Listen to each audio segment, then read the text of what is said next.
తెలియపరుస్తున్నాను. తను high school స్టడీలో నుంచి తనకు నేను పాస్టర్గా ఉన్నాను డాక్టర్ అయ్యేంత వరకు. చాలా సంతోషం. మరి తనకు ప్రయాణంలో ఉన్నట్టున్నాడు.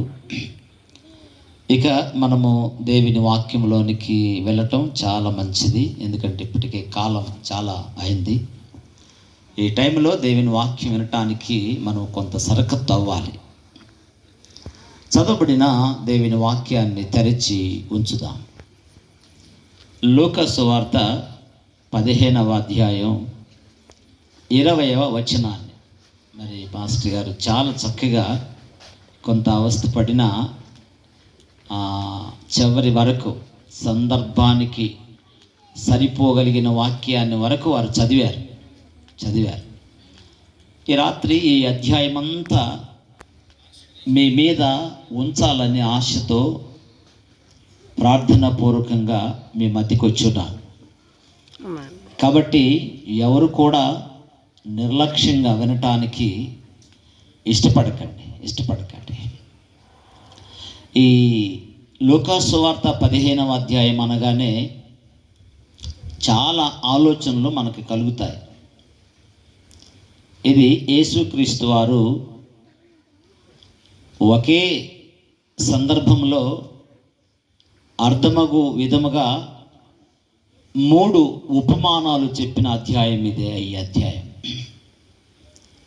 నేను చివరి ఉపమానాన్ని తెలియపరచాలని ఆశపడుతున్నాను. ఆ భాగం 11 వచనాలు మొదలుకొని చివరి వరకు రాయబడిన ఈ భాగంలో తండ్రి కుమారుల సంభాషణ ఉంది. అయితే రాత్రి మనం ఒకటి జాగ్రత్తగా ఆలకించాలి. అదేంటంటే ప్రభు మానవులను ఉద్దేశించి కొన్నిసార్లు ఉపమానాలు తెలియపరిచాడు. చెట్లను పోలుస్తూ మానవునికి దృశ్యంగా మాట్లాడాడు. అయితే ఈ భాగం ఈ ముగ్గురు సమ్మేళన ఎవరు అనగా, ఒకటి తండ్రి, ఆ తదుపరి తన కుమారులు 20వ వచనాన్ని మనము చదివాం. ఎవరైనా మీ పరిధిలో ఉంటే చదువుతారా భాగాన్ని? వాడు ఇంకా దూరముగా ఉన్నప్పుడు తండ్రి వారిని చూచి కనికెరపడి పరిగెత్తి వాడి మెడ మీద పడి ముద్దు పెట్టుకొనెను. చాలండి. ఇక్కడ నేను ఈ రాత్రి మీ ముందుంచబోతున్న సంగతి ఏంటనగా, వాడు ఇంకా దూరంగా ఉన్నప్పుడు వాడు ఎవరో మీ ముందుకు తీసుకురావాలని ఆశపడుతున్నాను. అవునండి, చాలా పర్యాయాలు ఆయన తప్పిపోయిన కుమారుడు అన్న టైటిల్తో ఈ మాటలు మనం వింటూ ఉంటాం. వాస్తవమే. ఆయన ఎందుకు తప్పిపోవలసిందో ఈ మాటలు మనము వినాలి. ఈ 20వ వచనములో తండ్రి స్థానం, తండ్రి ప్రేమ, తండ్రి త్యాగం ఇవన్నీ ఇందులో ఉంది. ఆయన ఎంత దయగలిగిన వాడో, ఎంత ప్రేమ కలిగిన వాడో. ఎవరండి?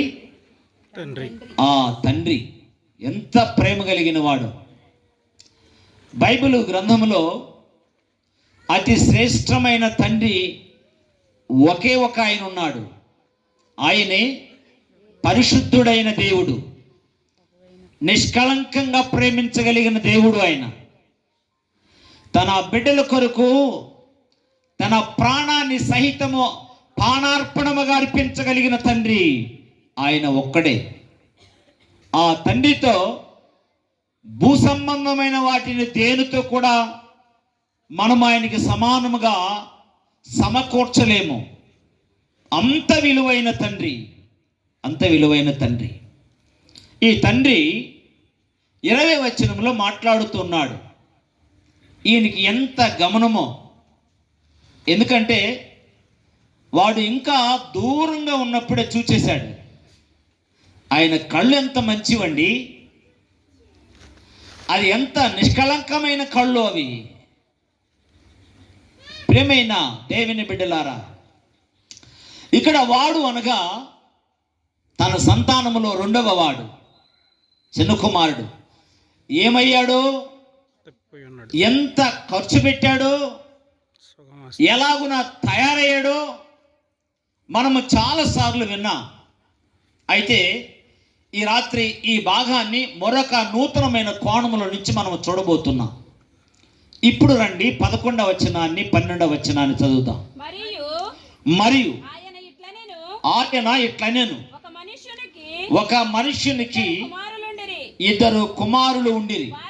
వారిలో రైట్ తండ్రి ఆస్తిలో నాకొచ్చు బాగా మిమ్మని. చాలండి ప్రియులారా, ఈ చిన్న కుమారుని యొక్క మొట్టమొదటి సంగతి మనము వినాలి. అదేంటంటే, ఇతనికి పనికిరాని ఒక కోరిక పుట్టింది. ఏం కోరిక అది? ఏం కోరిక? ఆస్తి పంపకం. పనికిరాని ఒక కోరిక పుట్టింది. కోరికల వలన నేడు చాలా మంది పతనమైపోతున్నారు. ఈ రాత్రి ఆలోచన చేద్దాం. ఇక్కడ ఉన్నవారైనా ఆయా ప్రాంతాల్లో ఉన్నవారైనా ఈ మాటలు అవసరం.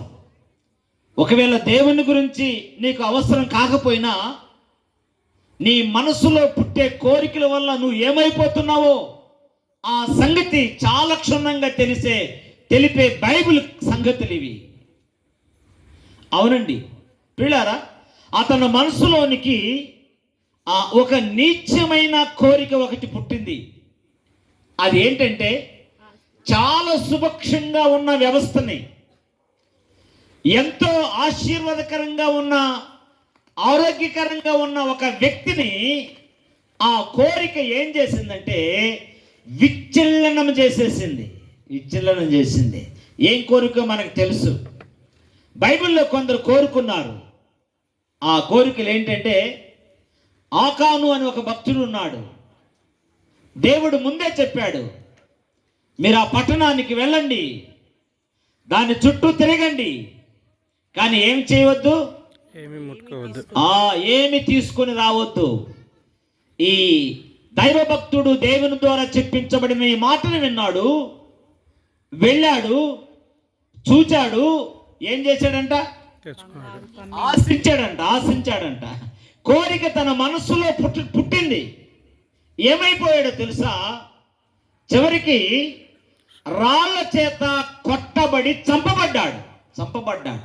ప్రేమైన సోదరుడా, ఈ రాత్రి ఒకవేళ నీ కోరిక దైవికమైన కోరిక కాకపోతే ఎంత పతనాస్త్రంలోనికి వెళ్ళిపోతావో తెలుసుకోవాలని బైబిల్ ఈ వృత్తాంతము ద్వారా తెలియచేయబడుతుంది. మనం ఎక్కడికో బయటికి వెళ్ళి కోరికలు కోరుకున్న వారిని గురించి చెప్పవలసిన అవసరం లేదు. నిత్యము మనము చదువుతున్న బైబిల్లో దేవునికి వ్యతిరేకంగా కోరుకున్న వారందరూ కూడా ఏమైపోయారో రాయబడి ఉంది బైబిల్లో. ఆలోచన చేద్దాం. ఈ కడవరి దినాలలో విపరీతమైన కోరికలు మానవుని పట్టి పీడిస్తున్న దినాలివి. చాలా భయంకరంగా పీడిస్తుంది. ఒకరు తన ప్రాణాన్నే బలిగా చేయవలసి వస్తుంది ఆ కోరికల వలన. ఆది కాండంలో ఒక కోరిక వచ్చింది. ఆదాము నుండి కాస్త దూరం వెళ్ళటమే ఆమెకి శపితమైంది. వెళ్ళి ఒక చెట్టును చూచి ఏం చేసిందంట? ఆశపడిందంట. మన చేతుల్లో ఉన్న ఈ బైబిల్లో మనకి సుమారుగా 5 తెలుగులోనే 5 తర్జమా బైబిల్ ఉన్నాయి. 5 తర్జమా బైబిల్ ఉన్నాయి. ఆర్ఆర్కే మూర్తి గారు క్రీస్తుశేషులు గ్రామీణ ప్రాంతానికి కూడా అర్థమయ్యే విధంగా మన తెలుగు బైబిల్ని తర్జమ చేసి మన చేతికి ఇచ్చి ప్రభు దగ్గరికి చేరాడు. అందులో చాలా క్షుణ్ణంగా రాయబడి ఉంటుంది. ఆమె ఆ చెట్టులో ఉన్న పండును చూచి ఆశపడి, ఆశ, కోరిక ఇవి దగ్గరగా ఉండేవి. ఈ రాత్రి ఆలోచన చేద్దాం. నీవు దేవుని కంటే ఇక మిగతా దేనినైనా అమితంగా కోరుకున్నావంటే అది నీ ప్రాణానికి ముప్పు అన్నది ఈ రాత్రి సందేశం. అవునండి, దేవునిలో ఉంటూ దేవునికి అవిధేయంగా మనము దేనిని కోరుకున్నా మనము ప్రమాదంలోనికి వెళుతాం. ఏమైంది? ఆదాము ఆయన దైవాజ్ఞను మేరకపోయినా ఆదాము భార్య అయిన అవ్వ ఆ కోరికలో లీనమైపోవటం వలన ఆ శపితం తన యజమానుని కూడా వచ్చింది. అందుకని ఈ రాత్రి ఒకవేళ భార్య భర్తలుగా మీరు దేవుని ఆరాధిస్తుంటే చాలా మేలు. అయితే భర్తకి తెలియకుండా భార్య కానీ, భార్యకి తెలియకుండా భర్త కానీ ఏం చేయకూడదో తెలుసా? రెండు ఆలోచనలను కలిగి ఉండకూడదు, ఒకే ఆలోచనను కలిగి ఉండాలి. మనకు రాయబడింది ఇదే లూకా సువార్త 1వ అధ్యాయంలో ఎలిజబెత్ను గురించి, జకరియను గురించి. చాలా కాలమైన తర్వాత ఒక కుమారుడిని దేవుడిచ్చాడు. యూదులకి ఒక సంప్రదాయం ఉంది. 8 దినాలు ప్రసవించిన తర్వాత బిడ్డకి నామకరణం చేసే ఒక పద్ధతి ఉంది వారికి. ఏం చేశారో తెలుసా? వారి బంధువులందరూ కూడా ఎలిజబెత్ దగ్గరికి వెళ్ళి అడిగారు, అమ్మా ఎలిజబెత్, నీ కుమారునికి ఏం పేరు పెట్టమంటావని. ఎలిజబెత్ అనింది, నా కుమారునికి ఏం పేరు? యోహాను అని పేరు పెట్టండి అని అనింది. వచ్చిన వారు ఆమె ఆశను రిజెక్ట్ చేశారు. ఇది రైట్ కాదు. ఎందుకనగా వారికి ఒక పద్ధతి ఉంది. ముత్తాయిదు వచ్చి బిడ్డకి స్నానం చేసి చెవిలో వారి పితరుల పేర్లు చెప్తున్నప్పుడు ఏ పేరు చెప్పినప్పుడు బిడ్డ ఏడుస్తాడో ఆ పేరు పెట్టాలి. కానీ వీళ్ళు వాళ్ళు?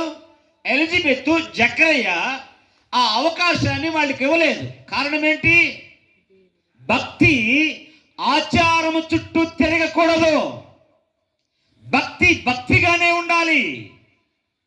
ఆచారాన్ని భక్తికి ముడివేశారంటే అది సరైన భక్తి కాదు.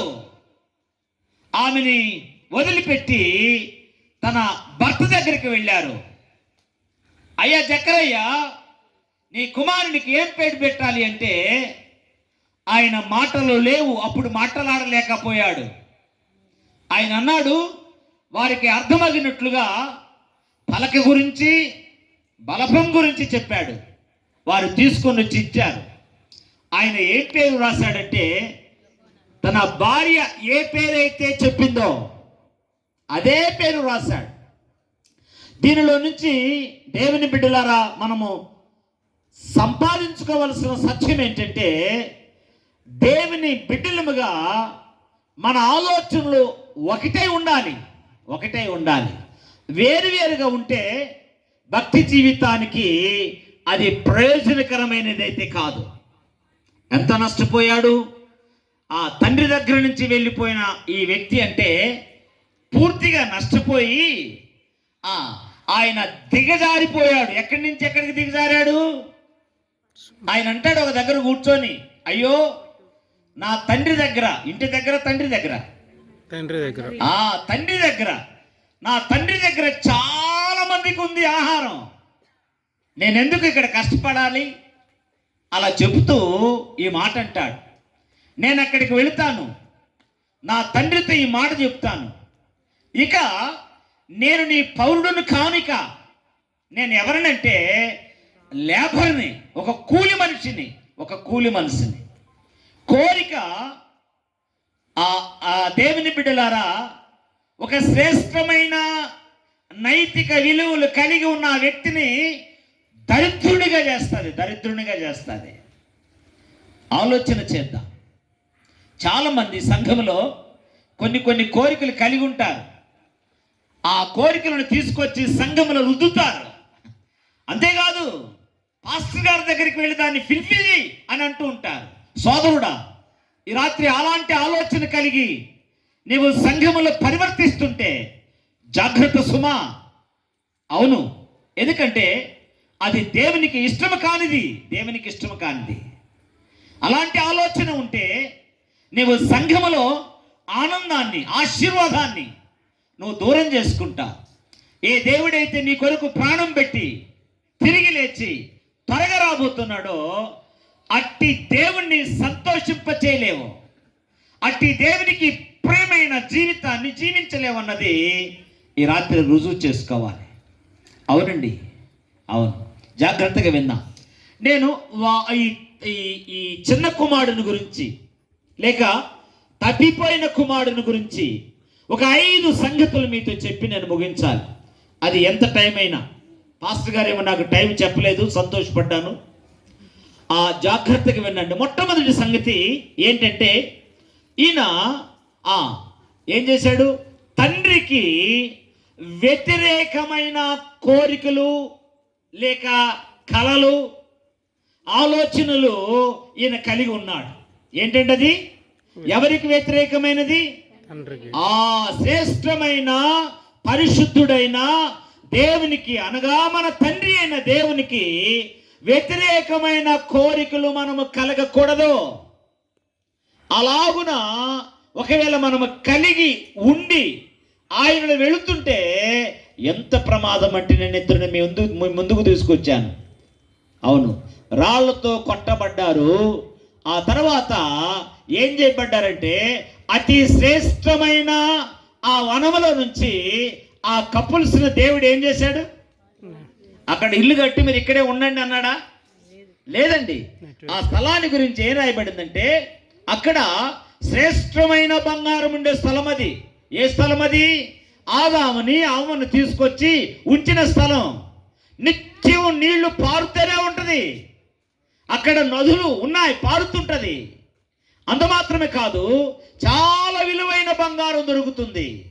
అంతేకాదు, దేవుడు ప్రతిరోజు ఆ స్థలంలోనికి వచ్చి వారితో మాట్లాడుతూ వెళ్ళేవాడు. ఎంత అద్భుతమైన స్థలం, ఎంత అద్భుతమైన స్థలం. వారు కోరుకున్న కోరికలను బట్టి వారు ఏం చేశారంటే, అట్టి స్థలంలో నుంచి నిర్దాక్ష్యంగా ఎవరైనా సపోర్ట్ చేసేవాళ్ళు ఉన్నారా? ఇప్పుడు వాళ్ళకి రికమెండేషన్ చేసిన వాళ్ళు ఎవరైనా ఉన్నారా? ఎవరు లేరు. దేవుడు, ఆదాము, అవ్వ వీళ్ళే ఉన్నారు. ఆలోచన చేద్దాం. నీ సంఘం ఎలాంటిదో తెలుసా? అది అతి శ్రేష్టమైనది. అది ఆ సంఘానికి వ్యతిరేకమైన ఆలోచనలు కానీ, వ్యతిరేకమైన కోరికలు కానీ ఒకవేళ మనను పుడితే దానిని డిలీట్ చేయాలి. అది క్షేమం కాదు నీ జీవితానికి, కుటుంబ జీవితానికి సైతము, సంఘానికి కూడా క్షేమం కాదు. అది ఎంత బాధని ఈయన ఎదుర్కొన్నాడో. రెండవ సంగతి నేను చెప్పి ముందుకు వెళ్ళాలని ఆశపడుతూ ఉన్నాను. దేవుని బిడ్డలారా, రెండవదిగా మనం ఆలోచిస్తే 13వ వచనములో ఇలాగ రాయబడింది. ఏ మాట తెలుసు? అది ఆయన వాటన్నిటిని సంపాదించుకొని ఎక్కడికి వెళ్ళాడంట? దూర దేశానికి వెళ్ళాడు. దూర ప్రాంతానికి వెళ్ళాడు. ఇది ఇతను చేసిన రెండవ పొరపాటు ఏంటంటే, ఒకవేళ తండ్రికి దగ్గరగా ఉండుంటే బాగుండేది. చాలా మంది దూరం వెళ్ళిపోతారు. కొందరు చదువు మీద పెట్టి వెళుతారు, కొందరు ఉద్యోగం మీద పెట్టుకొని వెళుతారు. అక్కడ చుక్కెదురైన తర్వాత మళ్ళీ తిరిగి వస్తూ ఉంటారు. ఆలోచన చేద్దాం. రెండవదిగా ఇతను చేసిన పొరపాటు ఏంటంటే, అట్టి దేవుని ప్రేమకు, తండ్రి ప్రేమకు ఇతను దూరం అవటానికి రెండవ కారణం ఏంటో చెప్తారా? రెండవ కారణం ఏంటనగా, తండ్రికి వ్యతిరేకమైన స్థలాన్ని కోరుకున్నాడు. ఎంత ప్రమాదమో. దేవుడు మనల్ని ప్రేమించి అతి శ్రేష్టమైన ఈవులను ఇచ్చి, తన ఆయుష్నిచ్చి, తన యొక్క పరిస్థితుల్లో మనకు అన్నిటినీ సహాయం చేసి ఆయన మనల్ని నడిపిస్తుంటే మనం ఏం చేస్తాం? మనకిష్టమైన స్థలాన్ని కోరుకుంటూ ఉంటాం. అయితే ఎవరికి ఇష్టమైన స్థలాన్ని కోరుకోకుండా ఉంటే నష్టపోతామంటే, దేవునికి వ్యతిరేకమైన స్థలాన్ని కోరుకోకూడదు. ఎంత నష్టపోయాడంట. మళ్ళీ ఈ దగ్గర ఏమైనా ఉన్నాయా తిరిగి రావటానికి? సాక్షికి ఏమైనా ఉందా? లేదు. ఎందుకంటే ఎవరు మన బంధువులు తెలిసిన వాళ్ళు లేకపోతే ఎలా బ్రతుకుతారో తెలుసా? విచ్చలవిడిగా బ్రతుకుతారు, విచ్చలవిడిగా బతుకుతారు. ఎందుకని? నన్ను కన్న నా తల్లి చూడదు, నన్ను పెంచిన నా తండ్రి కూడా చూడడు, ఇంకెవరో చూడరు, కాబట్టి నేను ఎలా జీవించినా ఒకటే. పిల్లారా, ఆలోచన చేద్దాం. ఒకవేళ మన బాహ్య తండ్రి, శరీరానికి సంబంధించిన తండ్రి చూడకపోయినా ఎవరు చూస్తారు?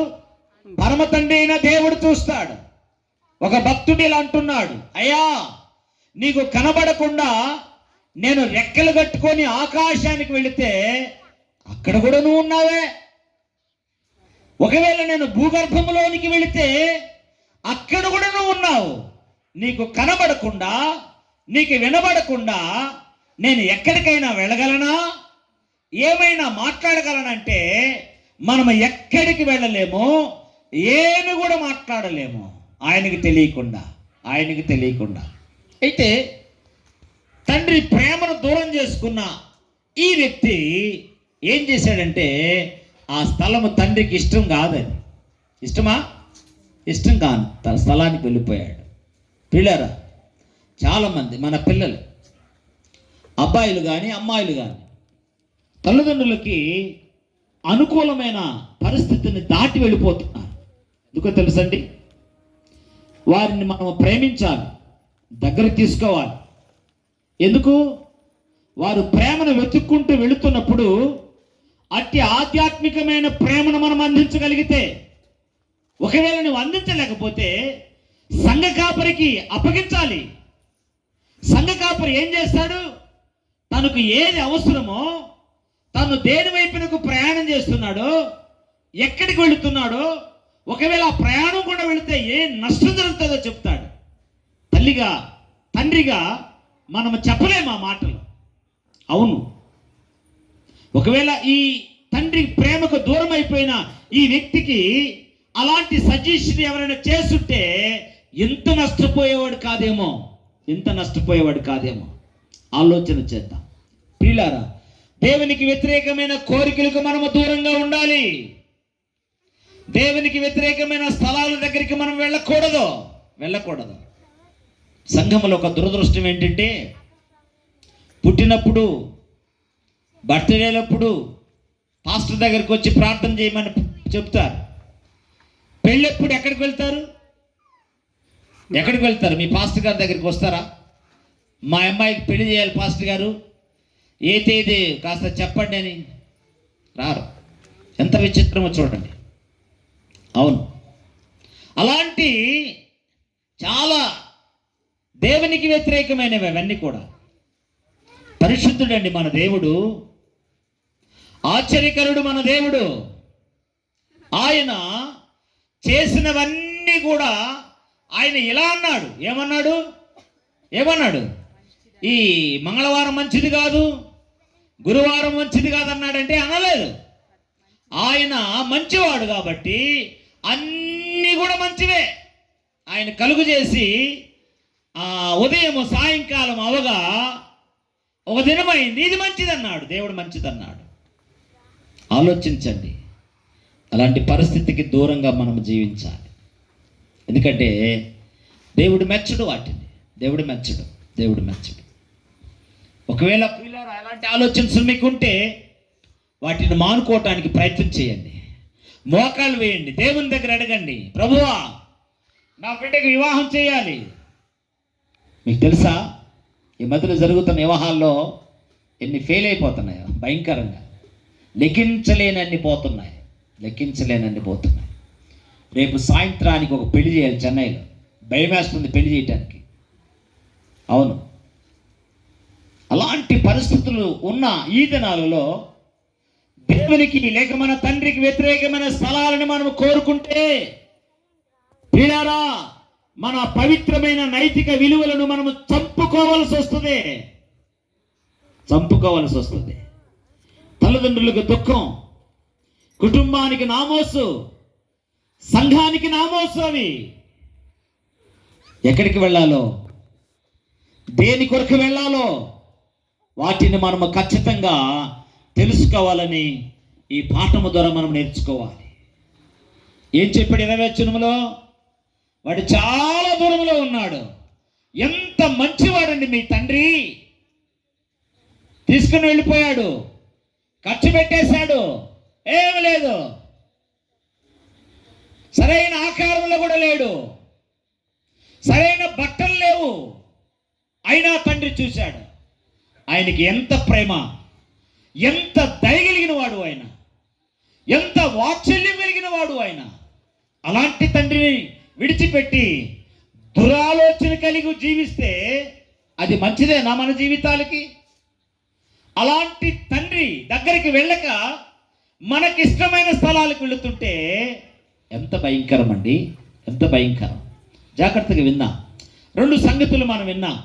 ఏమేం చేశాడంటే ఆయన తండ్రికి వ్యతిరేకమైన కోరికలు కోరుకున్నాడు, తండ్రికి వ్యతిరేకమైన స్థలాన్ని కోరుకున్నాడు. ఒకసారి జేమ్స్ లేక యాకోబు పత్రిక 4వ అధ్యాయంలో 13-14 వచనాన్ని మనం చదువుదాం. ఇక్కడ దీనికి అనుకూలమైన అనుసంధానమైన ఒక మాట ఉంది. యాకోబు పత్రికలో అది రాయించాడు. దయచేసి చదువుతారా మాటని?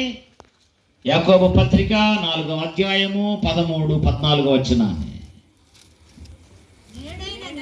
నేడైనను రేపైనను ఒకానొక పట్టణమునకు వెళ్ళి అక్కడ 1 సంవత్సరం ఉండి వ్యాపారం చేసి లాభము సంపాదించుము రండని చెప్పుకొని వారులారా, రేపేమి సంభవించునో మీకు తెలియదు. మీ జీవమే పాటిది. మీరు కొంతసేపు కనబడి అంతలో మాయమైపోయే ఆవిరి వంటి వారు చాలండి. అవును, చాలా చక్కగా తెలియచేశాడు. అయ్యా జాగ్రత్త పడండి. మనం ఎవరమంటే నీటి మీద బుడగ లాంటి వాళ్ళము, మానవులము. మనం ఎవరమనగా గడ్డితో పోల్చబడిన వాళ్ళము. అందుకని దేవునికి తండ్రికి వ్యతిరేకంగా ఉండే ఏ స్థలమైనా అని విడిచిపెట్టాలని ప్రభువాక్యము చేత హెచ్చరించబడుతూ ఉన్నాం. ప్రభువాక్యము ద్వారా హెచ్చరించబడుతూ ఉన్నాం. ఎందుకనగా స్థలాలని ఎన్నుకోవటానికి ఎవరు దోహదపడతారు అంటే సన్నిహితులు, స్నేహితులు. వారు తీసుకొని వెళుతుంటారు. ప్రియులారా, పరిశుద్ధుడుగా నీకు స్నేహితుడు ఎవరు ఉండాలో తెలుసా? అపవిత్రుడు ఉండాలా? మోసగాను వారితో స్నేహం చేయాలా? అన్యాయస్తులతో స్నేహం చేయాలా? తల్లిదండ్రుల్ని గౌరవించలేని వారితో స్నేహం చేయాలా? ఇదేనా నువ్వు చదువుతున్న బైబిల్ నీకు అందిస్తున్న సుబోధ? అలాగున తండ్రి ప్రేమకు దూరమైన తను ఏమైపోయాడంటే చివరికి ఆకలిని తీర్చుకోవటానికి తినవలసిన వాటిని తినక దొరక్క వేరే దాన్ని తినవలసిన పరిస్థితికి వచ్చాడు. ఎంత భయంకరమో. కాబట్టి దేవుని బిడ్డలారా జాగ్రత్త పడతాం. 3వ సంగతిని మనము చూచి ముందుకు వెళదాం. ఈ బైబిల్లో అలాగున ఆ భాగాన్ని తెరిచి ఉంచండి. 3వ సంగతి మనకు అక్కడ కనబడుతుంది. అదేంటంటే ఇతను తండ్రిని విడిచిపెట్టి వెళ్ళిపోయాడు. తండ్రితో ఉన్న సంబంధం తెగిపోయింది. 3వది ఏంటంటే తండ్రికి వ్యతిరేకమైన సహవాసాన్ని సెలెక్ట్ చేసుకున్నాడండి. ఎంత భయంకరం అబ్బా. ఎవరికి వ్యతిరేకమైన సహవాసం అది? ఆ తండ్రికి వ్యతిరేకమైన సహవాసం. నా ప్రియమైన దేవుని బిడ్డలారా, యవన బిడ్డలారా, ముఖ్యంగా అవును, నీ తల్లికో నీ తండ్రికో ఆ అనుబంధం, ఆ సహవాసాన్ని విడిచిపెడితే మనము నిజంగా లోకములోనికి వెళ్ళిన వాళ్ళమైపోతాం. దుఃఖాన్ని ఆనందముతో జీవిస్తున్న కుటుంబంలోనికి దుఃఖాన్ని తీసుకొచ్చి పెట్టే వాళ్ళముగా తయారైపోతాం. 3వ మాట, ఆయన తండ్రి సహవాసాన్ని విడిచిపెట్టి వెళ్ళిపోయాడు. బైబిల్ అంటది 1 కొరింథీయులకు రాసిన పత్రిక 1వ అధ్యాయం 9వ వచనంలో ఈ మాట చెప్పబడింది. ఏమంటదంటే అక్కడ కొరింథీయులకు రాసిన 1వ పత్రిక 1వ అధ్యాయము మన ప్రభు అయిన యేసుక్రీస్తు అను తన కుమారుని ఆ, సహవాసములో అను తన కుమారుని సహవాసము మిమ్మల్ని పిలిచిన మిమ్మల్ని పిలిచిన దేవుడు చాలండి. మన సహవాసం ఎవరితో ఉండాలంటే తండ్రితో ఉండాలి. తండ్రితో ఉండాలి. ఎందుకని? ఆయన సర్వశక్తి కలిగిన వాడు, మానవునికి ఏది అవసరమో ఇవ్వగలిగిన వాడు, మానవునికి ఏమి చేయాలో చేయగలిగిన వాడు ఆ తండ్రి. ఇలాంటి తండ్రితో సహవాసాన్ని ఒకవేళ మనము తెంపుకుంటే ప్రమాదంలోకి వెళ్ళిపోతాం. చాలామంది విశ్వాసులు చేసే పని ఏంటంటే, ఒకవేళ పాస్టర్ గారు గట్టిగా దేవుని వాక్యాన్ని బోధించాడు అనుకోండి, పొరపాటున దైవ ఆవేశంతో బోధించాడు అనుకోండి, ఏమవుతారు? ఆ ఆదివారం ఆగిపోతారు. ముందు ఆ ఆదివారం ఆగిపోయి ఇంట్లో కూర్చొని మనం ఏ సహవాసానికి వెళ్ళాలి? ఏ సహవాసానికి? బుజ్జగించే సహవాసానికి వెళ్ళావంటే అక్కడ నవ్వుకుంటావు, ఆనందపడతావు, చివరికి నరకానికి వెళుతావు. సత్యం ఎరక్క. నీవు పోయేది కాకుండా నీ వ్యవస్థనంతటిని నరకానికి నడిపించే పరిస్థితులు వస్తాయి. ఎందుకనగా దేవుని వాక్యం చేత మనము ఖండించబడాలి, బుద్ధించబడాలి, హెచ్చరించబడాలి, జాగ్రత్త పడాలి. ఇది దేవుని వాక్యం చెబుతుంది. ప్రియులారా, మంచి సహవాసంలో కొనసాగండి. మీ కొరకు రాత్రింబగళ్ళు ప్రార్థన చేసే గొప్ప సేవకుణ్ణి ఆ టచ్మెంట్లో ఉండండి, ఆ సంఘంలో ఉండండి. అది మీకు క్షేమం, అది మీకు క్షేమం, అది ఆశీర్వాదకరం, అది ఆశీర్వాదకరం. అయితే తండ్రి ప్రేమను దుర్వినియోగం చేసుకున్న ఈ వ్యక్తి ఏం చేశాడనగా సహవాసంలో కూడా పొరపాటు చేశాడు. కొందరు ప్రియులారా మనతో బాగానే మాట్లాడతారు, మనకు గొయ్యిలు లోడుతుంటారు. మనము పసికట్టలేము ఎవరిని? మన ఎదుట్లో ఉన్న ఆ వ్యక్తి యొక్క స్వభావాన్ని మనము పసికట్టలేని పరిస్థితి. బైబిల్ వాక్యం చెప్తుంది, మనము తండ్రితో సహవాసమును మనము కలిగి ఉండాలి. యోహాను సువార్త 15వ అధ్యాయంలో ఏమని ఇక్కడ హెచ్చరించబడుతున్నాము అంటే, ఇక్కడ మానవుణ్ణి ద్రాక్ష చెట్టుతో పోల్చాడు. అయ్యా, ద్రాక్ష తీగ ఏమవ్వాలి? ఫలించాలి. చెట్టుతో అంటగట్టబడి ఉండాలి. ఒకవేళ ఏమాత్రం చెట్టుకి ఎడబాటైందంటే అది ఏమైపోయిందంట? ఎండిపోయింది, బయటపడేస్తారు. నిప్పుతో దాన్ని కాలుస్తారు. దైవ ప్రేమకు దూరమైన ఈ వ్యక్తికి అదే జరిగింది. ఎంత అలమటించాడో. ఎక్కడంటే తండ్రి సహవాసాన్ని విడిచిపెట్టి వెళ్ళటం వలన అతనికి ఆహారం కూడా లేకుండా పోయింది. ఏం లేకుండా పోయింది? ఆహారం కూడా లేకుండా పోయింది. ఆహారం కూడా లేక ఆయన ఏదో తిన్నాడంట, పొట్టు. ఎంత భయంకరమో చూడండి. అందుకని నేడు చాలామంది స్నేహం వలన, సహవాసం వలన ఒకటి తండ్రికి దూరం అయిపోతున్నారు. దేవుని బిడ్డలు గుర్తిద్దాం. ఎంతో జాగ్రత్తగా మోసి పెంచి ప్రయోజకులు చేస్తే ఆ సహవాసం వలన ఏమైపోతున్నారు? వాళ్ళకి దుఃఖాన్ని మిగిల్చుతూ ఉన్నారు. ఇది ఏ బిడ్డలు కూడా చేస్తున్నారంటే దైవికమైన బిడ్డలు కూడా చేస్తున్నారు. ఎంత చింతించాలో ఈ సంగతి, ఎంత చింతించాలో. చర్చిల్లో బైబిల్లో పాటలు పాడతారు, వాక్యాలు చదువుతారు, చాలా ఆసక్తిగా వింటూ ఉంటారు. సహవాసం దోషాన్ని బట్టి ప్రమాదానాన్ని తీసుకొచ్చి పెడుతూ ఉంటారు. వీళ్ళారా, ఆలోచిద్దాం. మన దేవుడు ప్రేమ కలిగిన వాడు. ఏం చేశాడంట? వాడు ఇంకా దూరంగా ఉన్నప్పుడు చూసి ఆయన ఆనందానికి ఇంకా లిమిట్స్ లేవండి. వెనక ముందు ఏం చూడలా. తన పని వాళ్ళని పిలిచాడు. ఏం చెప్పాడో తెలుసా? త్వరగా మీరు వెళ్ళండి, ఇంటికి వెళ్ళండి, మహావిందుని ఏర్పాటు చేయండి. ఎందుకయ్యా? మీరు ఏర్పాటు చేయండి. ఈయన తప్పిపోయాడు, మరలా తిరిగి వచ్చాడు. మన తండ్రి ఎలాంటి వాడు అనగా, ఒకవేళ మనము తెలియక తప్పిపోతే ఏం చేస్తాడు ఆయన? చూస్తూ ఉంటాడు, చూస్తూ ఉంటాడు, చూస్తూ ఉంటాడు. ఎప్పుడు వస్తాడా, ఎప్పుడు వస్తాడా, ఎప్పుడు వస్తాడని చూస్తుంటాడు. చూస్తున్నాడా లేకపోతే ఆయన దగ్గరికి వెళ్ళాడా తండ్రి? తండ్రి కుమారుడు దగ్గరికి వెళ్ళాడా లేకపోతే కుమారుడే తండ్రి దగ్గరికి వచ్చాడా? కుమారుడే తండ్రి దగ్గరికి వచ్చాడు. సోదరులారా, ఇంకొక భారమైన మాటను మీ ముందుంచాలి. అదేంటో తెలుసా? ఒకవేళ పాస్టర్ గారు పనిలో ఉండి మన ఇంటికి విజిట్కి రాకపోతే మనము బాధపడతాం కదా. మా ఇంటికి రాడైనా ఏం చేస్తాడు మరి? ఎవరు డబ్బులు ఇస్తే వాళ్ళ ఇంటికి వెళ్తాడు. ఇలాంటి వల్లిస్తూ ఉంటాము సేవకుని మీద. జాగ్రత్త సుమా, ఎంత నెపమో, ఎంత నెపమో. అక్కడ చూస్తాం తండ్రి ఏం చేశాడంటే తన ఇంటి దగ్గర నుంచి ప్రార్థన చేస్తున్నాడు, ఎదురు చూస్తున్నాడు. ఎవరి కోసం? తన కుమారుడి కోసం. ఆ సమయము ఆసన్నమైంది. వచ్చాడు, వచ్చి ఆనందాన్ని పంచుకున్నాడు, ఆనందాన్ని పంచుకున్నాడు, ఆనందాన్ని పంచుకున్నాడు. దీని భావన పాస్టర్ గారు మన ఇంటికి రాకూడదు అని కాదు. దేవుని పేరట తనకున్న పరిస్థితుల వలన రాలేకపోతే మనమే వెళ్ళాలి. అదే మనకి ఆశీర్వాదం. దేవుడు తెలియపరిచిన మంచి మాట అది. తప్పిపోయిన కుమారుడు తప్పు తెలుసుకొని తండ్రి దగ్గరికి వచ్చేసాడు, తండ్రి దగ్గరికి వచ్చాడు.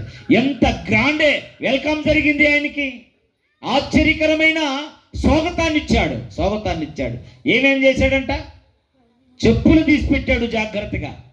ఆయన కుమారుని ఆది చూసి చెప్పులు తయారు చేసి పెట్టాడు. తర్వాత ఏం చేశాడు? ఉంగరం పెట్టాడు, బట్టలు పెట్టాడు. తన వస్తాడని ఇందుకి అన్నిటిని సిద్ధం చేశాడు.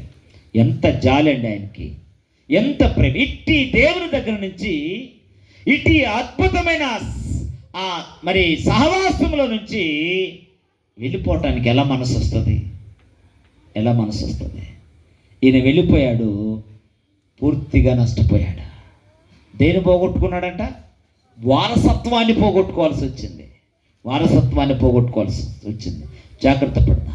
అందుకని దేవుని వాక్యములో తెలియచేసినట్లుగా మనము తండ్రి సహవాసములో మనం ఉండాలి. ఎందుకు?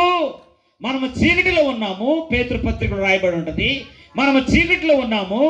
తండ్రి ఏం చేశాడంటే చీకటిలో నుంచి మనలను ఎక్కడికి తీసుకొచ్చాడు? ఆశ్చర్యకరమైన వెలుగులోకి తీసుకొని వచ్చాడు. ఆశ్చర్యకరమైన వెలుగులోకి ఎందుకు తీసుకొచ్చాడంటే ఆయనకి వ్యతిరేకంగా కలగలనన్నా, ఆయనకి వ్యతిరేకమైన స్థలానికి వెళ్ళటానికా, ఆయనకి ఇష్టంగా నీ సహవాసాన్ని కలిగి ఉండటానికంటే కాదు సుమా, కాదు. పిల్లారా, ఆలోచిద్దాం. ఆయనకి యోగ్యకరమైన విధానాన్ని కలిగి ఉండటానికి అన్నది మనం మర్చిపోకూడదు. 4వ సంగతిని మనము చూద్దాం. దేవుని వాక్యంలో రాయబడిన 4వ సంగతి ఏంటంటే, ఆయన అనగా తప్పిపోయిన కుమారుడు లేక ఆస్తంతటిని దుర్వ్యాపారము వలన నాశనం చేసిన కుమారుడు చేసిన 4వ పని ఏంటంటే తండ్రికి వ్యతిరేకమైన పనిని కోరుకున్నాడు. ఏం పని అది? ఏం జాబ్ అది? ఆ జాబ్ ఏంటంటే పందులు మేపటం. ఇదండి ఆయన ఎన్నుకున్న జాబు. ఎందుకని? ఇక వేరే పని తెలియదు ఆయనకి.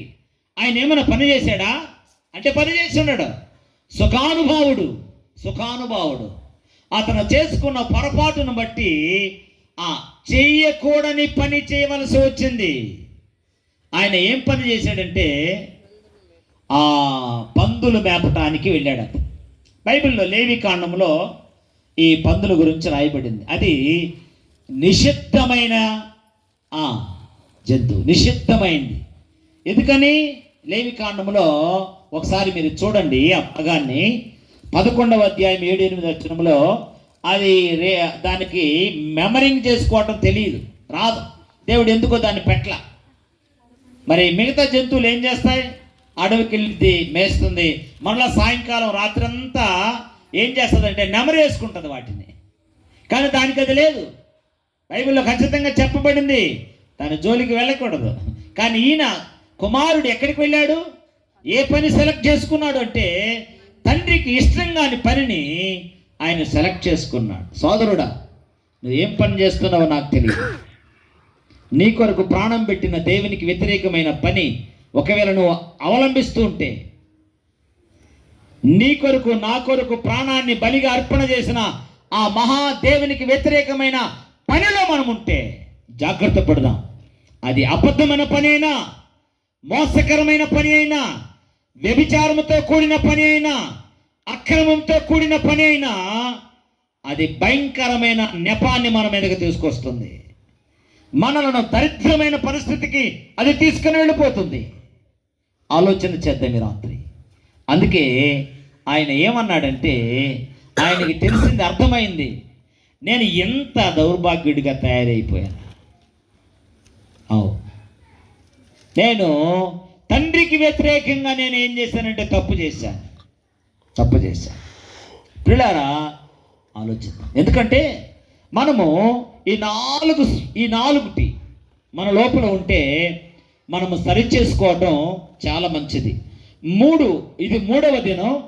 చాలా వాక్యాలు ప్రతిష్ఠించబడిన వారి చేత మీరు విని ఈ సంవత్సరం ఒకవేళ దేవుని వాక్యం చేత మనం ప్రభావితం చేయకపోతే ఇంత ప్రయాస వ్యర్థమైపోద్ది.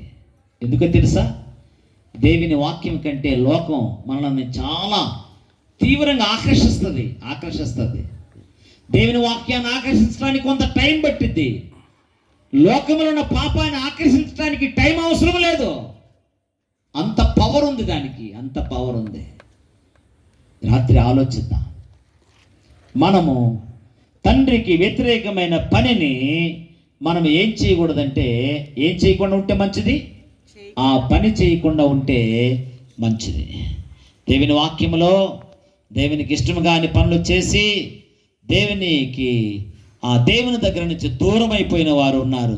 ఆ జాబితాలో మన పేర్లు ఉండకూడదు. ఒక ఆయన ఇలా అన్నాడు, రాజా, ఈ అగ్నిగుండంలో నుంచి తప్పించడానికి నా దేవుడు సమర్థుడు.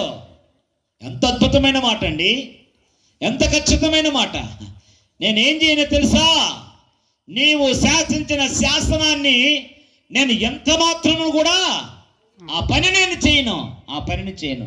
ఎందుకనగా నా దేవుడు సర్వశక్తి కలిగిన దేవుడు. అవును, నీ దేవుడు కూడా సర్వశక్తి కలిగిన దేవుడు. ఆయన అద్భుతుడు, ఆశ్చర్యకరుడు.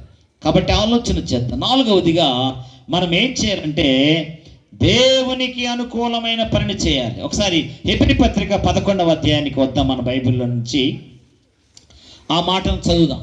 హెబ్రీ పత్రిక 11వ అధ్యాయంలో 24 నుంచి 1-2 వచనాలు, 24-25 వచనాలు మనం చదివితే ఇక్కడ ఒక మర్మయుక్తమైన మాటను మనం చూస్తాం. మోషే పెద్దవాడైనప్పుడు విశ్వాసమును బట్టి ఐగుప్తు ధనము కంటే క్రీస్తు విషయమైన నింద గొప్ప భాగ్యమని ఎంచుకొని అల్పకాలపు పాపభోగం అనుభవించటానికంటే దేవుని ప్రజలతో శ్రమ అనుభవించటం మేలని ఎంచి పరో కుమార్తె యొక్క కుమారుడిని అనిపించుకొనుటకు ఒప్పుకొనలేదు. ఏలయనగా అతడు ప్రతిఫలము కాక కలుగబోవు బహుమానమందు దృష్టి ఉంచెను. చాలా గొప్ప అవకాశం దొరికింది. ఎవరికి? మోషేకి. ఎలాంటి అవకాశం? రాజరికపు అవకాశం దొరికింది. ఒకవేళ మనకు ఎలాంటి అవకాశాలు దొరికితే తప్పిపోతాయేమో మనం. కానీ మోషే తప్పిపోలేదు. ఆయన విశ్వాసం గొప్పది. విశ్వాసి దేవునికి వ్యతిరేకమైన పని చేయటానికి ఇష్టపడడు. ఒకవేళ నీ విశ్వాసం లోపమైతే తప్ప ఆ పని చేయలేవు. ఇప్పుడు చెప్పండి, తండ్రి దగ్గర నుంచి వెళ్ళిపోయిన ఆయన విశ్వాసం లోపముతో కూడింది. అందుకే చేయకూడని పని తాను చేయవలసి వచ్చింది. నేను చివరిగా 5వ సంగతి మీ ముందుంచాలని ఆశపడుతున్నాను. ఆ సంగతి ఏంటనగా, తండ్రికి వ్యతిరేకమైన జీవితాన్ని కలిగి ఉన్నాడు. సోదరులారా, ఈ రాత్రి ఆలోచన చేద్దాం. తండ్రికి వ్యతిరేకమైన జీవితం ఎంత ప్రమాదకరమో. అవును, ఆయన మనల్ని మెచ్చాలి. మన విశ్వాసాన్ని పరీక్షిస్తాడు. మన జీవిత విధానం, మనం మాట్లాడే మాటల విధానం, మనం నడిచే విధానం, మనం వేసుకునే డ్రెస్ విధానం, ఇవన్నీ కూడా మన విశ్వాసాన్ని ప్రజలకు చూపించేటట్లుగా ఉండాలి. ఎందుకని మత్తయి సువార్త 5వ అధ్యాయం 16వ వచనంలో యేసుక్రీస్తు వారి మాట అన్నారు. ఏమన్నారంటే, మనుషులు మీ సక్రియలను చూచి పరలోకమందున్న మీ తండ్రిని మహిమపరచినట్లు వారి ఎదుట మీ వెలుగును ప్రకాశింపనివ్వండి. ఇదండి యేసుక్రీస్తు స్వయంగా చెప్పిన మాట. మన జీవితం నేటి సమాజానికి ఒక మోడల్గా ఉండాలి. ఇదే దేవుడు ఇష్టపడే పరిస్థితి. అయితే తండ్రికి దూరం అయిపోయిన ఆ వ్యక్తి దేవునికి ఇష్టమైన జీవితాన్ని ఆయన ఏం చేయలేదు, ఆయన జీవించలేదు. ఆలోచిద్దాం ఈ రాత్రి. ఒకవేళ ఎంతమంది దేవునికి వ్యతిరేకమైన జీవితాన్ని జీవిస్తున్నారో, దేవుని యందు విశ్వాసాన్ని విడిచిపెట్టడమో, లేక బైబిల్ చదవటం మానేయటమో, చర్చి సహవాసానికి రావటం మానేయటమో, ఇవన్నీ కూడా మానవ పరిశుద్ధ జీవితం మీదకి వస్తూ ఉంటుంది. విలువైన జీవితాన్ని జీవించాలని ప్రభువు ఆశపడుతున్నాడు. ప్రియులారా, ఒకసారి చూద్దాం ఆయన ఎలాంటి ఆశ మన పట్ల కలిగి ఉన్నాడో. ఎఫెసీయులకు రాసిన పత్రికలో నుంచి ఒక మాటను మేము ముందుకి తీసుకురావాలని ఆశపడుతున్నాను. ఎఫెసీయులకు రాసిన పత్రిక 4వ అధ్యాయము 14-15 వచనాన్ని మనం చూద్దాం. 14-15 వచనాన్ని చదువుతాం. అందువలన మనమిక మీదట పసిపిల్లలమై ఉండి మనుషుల మాయోపముల చేత వంచనతోను తప్పు మార్గమునకు లాగు కుయుక్తితోను గాలికి కొట్టుకొని పోవునట్లు కల్పింపబడిన ప్రతి ఉపదేశమునకు ఇటు అటు కొట్టుకొని పోవునట్లుండక అలల చేత ఎగరగొట్టబడిన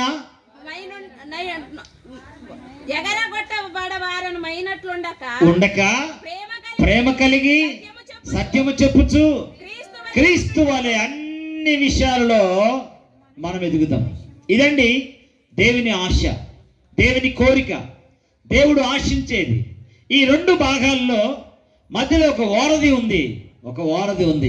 ఆ వారధి ఎవరనగా మన తండ్రి. 14వ వచనములో ఎలా ఉండకూడదో రాయబడింది. తండ్రితో ఉండే వ్యక్తులు పరిశుద్ధంగా జీవించేవారు ఎలా ఉండకూడదో రాయబడింది. ఆ 15వ వచనములో ఎలా ఉండాలో రాయబడి ఉంది. ప్రియులారా, రక్షించబడిన నీవు, శుద్ధి చేయబడిన నీవు సమాజంలో చిన్నపిల్లల లాంటి స్వభావాన్ని కలిగి ఉండాలి. అదే చెప్తుంది 14వ వచనంలో, మనం ఇక మీదట చిన్న పిల్లల వలె ఉండాలి. యేసుక్రీస్తు దగ్గరికి కొంతమంది తల్లిదండ్రులు తమ పిల్లలను తీసుకొని వచ్చారు దేవుని చేత ఆశీర్వాదాన్ని పొందుకోవటానికి. శిష్యులు అన్నారు, అది చూచి, అయ్యా మీరు ఆయన దగ్గరికి వెళ్ళబోకండి అని వెళుతున్న వారిని ఆపారు. అది పసికట్టిన దేవుడు తండ్రి శిష్యులను గద్దించి వారిని ఆటంకపరచవద్దు, వారిని పంపండి, పరలోక రాజ్యం ఎవరిదో తెలుసా? ఎవరిది? ఇలాంటి వారిది. అందుకనే క్రైస్తవ బిడ్డలు నేడు సమాజంలో ఎలాంటి స్థితిని కలిగి ఉండాలంటే సాధు స్థితిని కలిగి ఉండాలి. చిన్నపిల్లల లాంటి స్వభావాన్ని కలిగి ఉండాలి. చిన్నపిల్లలతో ఎందుకు పోల్చవలసి వచ్చింది? వారికి కక్షలు తెలుసా? విభేదాలు తెలుసా? మోసం చేయటం తెలుసా? తెలియదండి. వాళ్ళకి పాపం చేయటం తెలుసా అంటే తెలియదు. అవును పిల్లారా, దేవుడు పరిశుద్ధుడు. ఆయన బిడ్డలుగా మనం కూడా పరిశుద్ధమైన జీవితాన్ని జీవించటం ఇది మనకి భాగ్యం అన్న సంగతి మర్చిపోవద్దు. 15వ వచనపు చివరి భాగంలో రాయబడింది, చాలా ఖండితమైన ఆంక్ష దేవుడు ఇక్కడ ఇచ్చాడు. ఆ ఆంక్ష ఏంటంటే 15వ వచనంలో మనము దేవుని ప్రేమను కలిగి ఉండాలి. ఏం చేస్తుంది దేవుని ప్రేమ? ఉప్పొంగిద్దా దేవుని ప్రేమ? సహిస్తుందా? సహిస్తుంది. ఉప్పొంగదు దేవుని ప్రేమ. పగ తీర్చుకోనదు దేవుని ప్రేమ. ఓర్చుకుంటది దేవుని ప్రేమ. ఇదండి నేడు మానవ ఆ వృత్తాంతానికి బైబిల్ ఇచ్చే ఒక అద్భుతమైన పాఠం ఇది. నేడు క్రైస్తవ బిడ్డలు, దేవుని బిడ్డల ఇలాంటి సాధు స్వభావాన్ని కలిగి ఉంటే సంఘం ఏం చేస్తుందంటే విస్తరించబడుతుంది. అవును, ఆ దినాల్లో అపోస్తుల కార్యక్రమం 20వ అధ్యాయంలో మన పాంప్లెట్ 25వ వచనాన్ని రాశారు. ఆ అధ్యాయంలో దేవుని బిడ్డల సంఘములో ప్రతిరోజు చేర్చబడుతూ వచ్చారంట. ఎలా చేర్చబడుతూ వచ్చారు?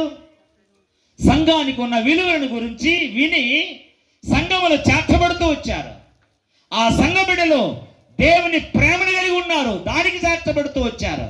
అయ్యో, వారు ఎంత సహనం కలిగి ఉన్నారండి. దాన్ని బట్టి సంఘములో ప్రతిరోజు చేర్చబడుతూ వచ్చారు. ప్రియులారా, మరి మన సంఘములో కూడా ప్రతిరోజు ప్రజలు చేర్చబడుతూ ఉండాలంటే ఏం చేయాలి? ఏం చేస్తే మంచిది? దేవుని ప్రేమను మనము వెల్లడి చేయాలి. ఇదండి.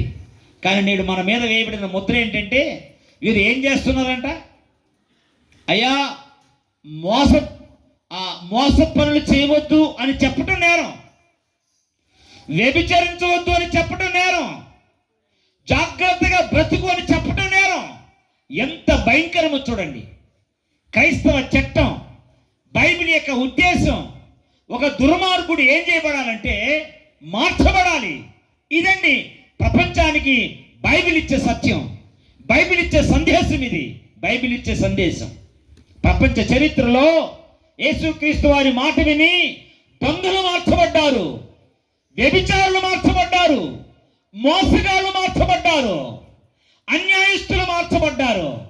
ఇవేవి కట్టుకథలు కావండి, కట్టుకథలు కావివి. చాలా మంది సాక్షాత్తు మన కంటి ముందు ఉన్నారు. వీళ్ళు ఒక్కొక్క సాక్ష్యాన్ని వింటుంటే ఎంత భయం వేస్తుందో. వారి జీవిత విధానంలో నుంచి పరిశుద్ధమైన విధానానికి వచ్చిన పరిస్థితుల్లో ఏంటి, ఎలా అంటే దేవుని ప్రేమ వారికి అంత గొప్ప మార్పును తీసుకొస్తుంది. సోదరుడా, ఒకవేళ ఈ రాత్రి నీకు ఈ మార్పు మీద వేరే ఆలోచన ఉంటే జాగ్రత్త పడు. ఎవరిని మార్చడానికి రారో, నీవు పరిశుభ్రమైన జీవితాన్ని జీవించినట్లుగా సత్యాన్ని తెలియపరుస్తుంటారు. జాగ్రత్త పడతాం. ఎక్కడైతే దేవుని ప్రేమ అరుదైపోతుందో అక్కడ ఏమవుతుంది? దానికి వ్యతిరేకంగా దురశక్తులు పనిచేస్తుంటాయి. అందుకని దేవుని వాక్యం చెప్తుంది ఏంటంటే అది దేవుని ప్రేమను కలిగి ఉండండి. ఎంత మంచిదో. ప్రియులారా, జాగ్రత్త పడదాం. అందుకని ఆ తండ్రి చూపించిన ప్రేమను ఇతను ఏం చేశాడంటే దూరం చేసుకోవాల్సి వచ్చింది. దేన్ని బట్టి? ఒకటి, తండ్రికి వ్యతిరేకమైన కోరికను కలిగి ఉండటం వలన. రెండవది ఏంటి? తండ్రికి వ్యతిరేకమైన ఆ స్థలానికి వెళ్ళటం, ప్రాంతానికి వెళ్ళటం వలన. మూడవది ఏంటంటే తండ్రికి వ్యతిరేకమైన సహవాసాన్ని కోరుకోవటం వలన. నాలుగవది ఏంటంటే తండ్రికి వ్యతిరేకమైన పని చేయటం వలన. సోదరుడు, ఆలోచన చేయి. అలాంటి పని చేయకూడదనే ఈ సభలో ఈ ప్రాంత ప్రజలకి మంచి పనిని చేయమని నిన్ను ఉద్ధరించడానికి ఏర్పాటు చేయబడిన ఈ సభలో డబ్బులు ఎక్కువ ఉండి కాదు, ఏదో మిమ్మల్ని ఇబ్బంది పెట్టాలని కాదు, మీకు భయాన్ని పుట్టించాలని, అంతకంటే కాదు. నీవు మంచి పని చేయమనే దేవుడు నిన్ను ఈ భూలోకములు పుట్టించాడు. నువ్వు మంచిగా జీవించమనే దేవుడు తన ఆయుష్యానికి ఆయుష్నిచ్చాడు. ఆ పని చేయకుండా మనకిష్టం వచ్చిన పని చేసి ఎంత నష్టపోతున్నాం. ఆలోచన చేద్దాం. ఈ రాత్రి జీవిత విధానాన్ని చూడాలండి. దేవుని బిడ్డరా, నీ ఇంట్లో తండ్రిగా, తల్లిగా ఒక మంచి స్థానంలో ఉంటూ నీ ఒకవేళ సరైన నడవడికలు లేకపోతే ఆ నడవడిక నీ కుటుంబం మీద ఆస్వాదించబడతాయి. నీ బిడ్డలకి అది శాపంగా మారిపోతే బైబిల్ హెచ్చరిస్తుంది, మంచి జీవితాన్ని జీవించండి. యోగ్యకరమైన జీవితాన్ని జీవించండి, నీ బిడ్డకి మంచి తండ్రిగా, నీ బిడ్డకి మంచి తల్లిగా ఉండండి అని దేవుని వాక్యం హెచ్చరిస్తుంది. ఆలోచన చేద్దాం. ఇదే బైబిల్ గ్రంథంలో రాయబడి ఉంది. అవును, రాత్రి ఆలోచన చేసి మనం ఒక మంచి నిర్ణయానికి మనం రావాల్సిన పరిస్థితి ఉంది. ప్రియమైన దేవుని బిడ్డలారా, అవును, ఇంతవరకు ఎంత నష్టపోయావో నాకు తెలియదు. ఇక నుంచి ఈ శాఖా జీవితమైనా నష్టపోకుండా దేవుని దగ్గర ఆనందాన్ని పొందుకోవటానికి, దేవుడిచ్చే ఆశీర్వాదాన్ని పొందుకోవటానికి మనలను మనము సరి చేసుకుందాం. 20వ వచనంలో ఏముంది? వాడు ఇంకా దూరంగా ఉన్నప్పుడు ఏం జరిగిందంటే, చాలు, మన దేవుడు ప్రేమ కలిగిన వాడు, ఆయన ఆశ్చర్యకరమైన గొప్ప కార్యాలు చేస్తాడు. ఈ రాత్రి ఇటు దేవుడు మన మధ్య ఉన్నాడు, మనకు సహాయం చేయబోతున్నాడు. కళ్ళు మూసుకుందాం, ప్రార్థన చేద్దాం. అవును, దేవుని బిడ్డలారా, ఈ ప్రాంగణములు లేకుండా వేరే స్థలంలో ఉన్నా, అయ్యో నా కోరికల వలన నేను నష్టపోయానని గుర్తిద్దాం, నా సహవాసం వలన నేను నష్టపోయానని గుర్తిద్దాం, నా పనిని బట్టి నేను నా కుటుంబానికి నష్టాన్ని కలిగించానని గుర్తిద్దాం. దేవుడు మన మధ్యలో ఉన్నాడు. నీ తీర్మానాన్ని, నీ ఆలోచనను ఆయనకి ఇష్టమై ఉంది. ప్రభువా, నన్ను జ్ఞాపకం చేసుకోండి. తండ్రి ప్రేమకు దూరమైన నన్ను నేను ఎందుకు దూరమయ్యానో తెలియపరచాడు. ఈ రాత్రి తండ్రి దగ్గర సుఖించడానికి అర్హతను కోల్పోయాను, నష్టపోయాను. ఏ విషయంలో తప్పిపోయావో నాకు తెలియదు. అటు విషయంలో ప్రభు దగ్గర పశ్చాత్తాపపడదాం, ప్రభు దగ్గర కోరుకుందాం. ప్రభుని మనను ప్రభు ప్రేమించులాగున మనం నమ్ముద్దాం. రాత్రి దేవుడు నిన్ను సంధించుంటే